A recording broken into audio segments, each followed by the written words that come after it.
Өзіңе өзің сен қазағым, көп түкірсе көл болады, көл тасыса сел болады. Көп біріксе ел болады, көндікпесе ер болады. Қорқау билік мықты да емес, қан майданға шықтың егес. Қорқынышты жең қазағым. Қаңтар қырғынынан кейін 2,5 жылдан 3 жылға жақын уақыт өтті ғой енді.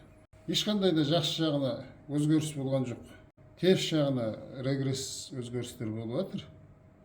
Өйткені билік бұрынғыдан да қатты радикалданып, тотальный қысым болып жатыр. Мысалы қараңыз, қаңтар көтерілісінен кейін қаншама бас көтерген белсенділердің басын шауып, қамап, соттап, абақты қайдап жатыр. Марат Жыланбаевтар, Асқар Сембай, Әйгерім Тілеужан әуежайды басып алды деген жаламен мысалы, басып алуға тырысты деген жаламен. Қалас Нұрпейісовтер мысалы, саяси көзқарас үшін сотталып кетті қанша жылға. Саяси көзқарас емес, тіпті қарапайым әлеуметтік мәселені талап еткен үшін жаңаөзендік Ержан Елшібаев та бірнеше жылдан бері қамауда отыр мысалы. Жақында естіп жатырмыз, жаңаөзендік Жадыра Досекеева деген қарындасымыздың басына да қара бұлт үйіріліп жатыр екен. Бұл нені білдіреді? Бұл биліктің бұрынғыдан да озбыр бола түскен, бұрынғыдан да қатая түскен, күн өткен сайын күш алып, қанды балақ режим қанжарын қайта қайрап отырған, қит еткенді қиып түсіп, қымс еткенді қырқып түсіріп, репрессия жүріп жатыр деп айтуға болады. Бұл бағытымен.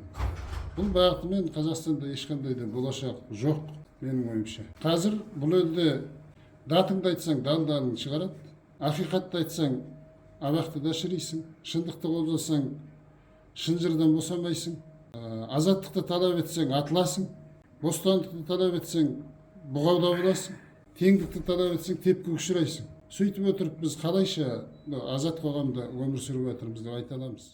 Билік бұл қоғамды жақсартуға қазіргі таңда ештеңе де жасап жатқан жоқ.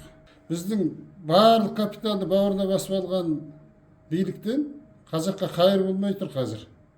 Қаңтар оқиғасы қайталануы мүмкін, бұл бағытымен кете берсе. Бірақ әңгіме ол қайталанған қаңтар көтерілісінің қазаққа қайыры бола ма, болмай ма? Әңгіме сонда. Егер билікке қолымызға тиетін болса, қазіргі мынау әділетсіздік жайлаған қоғамды түгел иллюстрация жасар керек деп ойлаймын.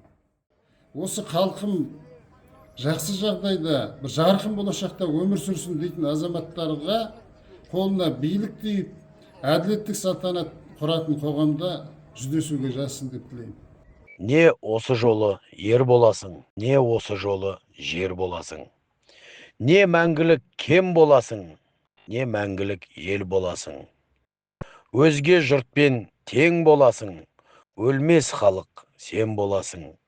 Ақырғы сәт ақтық майдан, алау отты жақтық майдан.